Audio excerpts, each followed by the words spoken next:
با افتخار 35 سالگی استقلال دولتی در ولایت سوخت کارهای آبادانی و سازندگی همروزه اوج تازه گرفته، ساکنان در همبستگی آمادگی خود را برای سهمگذاری در رشد و پیشرفت وطن بیان می‌دارند. در این روند شهروندان منتظم در کارهای سازندگی و حشر عمومی خلقی اشتراک نموده، سهم خود را در تازگی و شکوفایی این کنج دیار می‌گذارند. روزهای استراحتی گذشته در قلمرو ولایت حشر عمومی خلقی گذرانده شده، کوچه و خیابان، موضع‌های استراحتی و فراغتی و نزد کارخانه و مؤسسه‌ها از پرتو تازه کرده شد. اقدام مذکور با تشبث و سپارش رهبریت مقامات اجرایی حکومت دولتی ولایت سوخت برگزار گردیده، هدف وسعت کارهای تازگی و آبادانی، سبزکاری، تازه کردن حدود مؤسسه، کوچه و خیابان، جویبار، زهبور، ساحل دریا، محله و دهات، باغ و گلگشت به حساب می‌رود. در این روز کارمندان تشکیلات و کارخانه‌ها و مؤسسه‌های ساحه معارف و تندرستی به حشر دسته جمعی برآمده در تازگی محیط اطراف شرکت ورزیدند. در برابر کارمندان کسب و کار گوناگون از تشکیلات اداره‌ها، ساکنان نیز در آبادی و تازگی محل زیستی خود سهم می‌گذارند.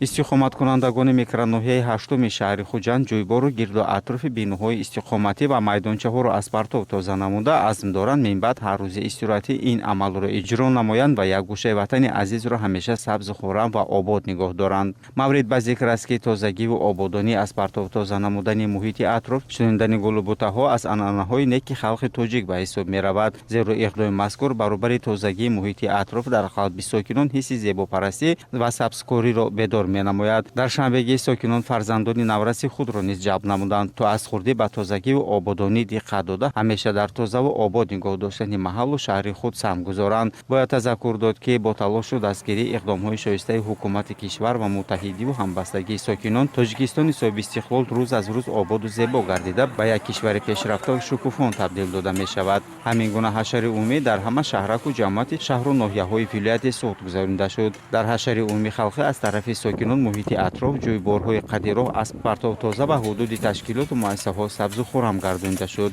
قدرت‌الله رحمت‌الله، سیدالله ارسلانов. اخبار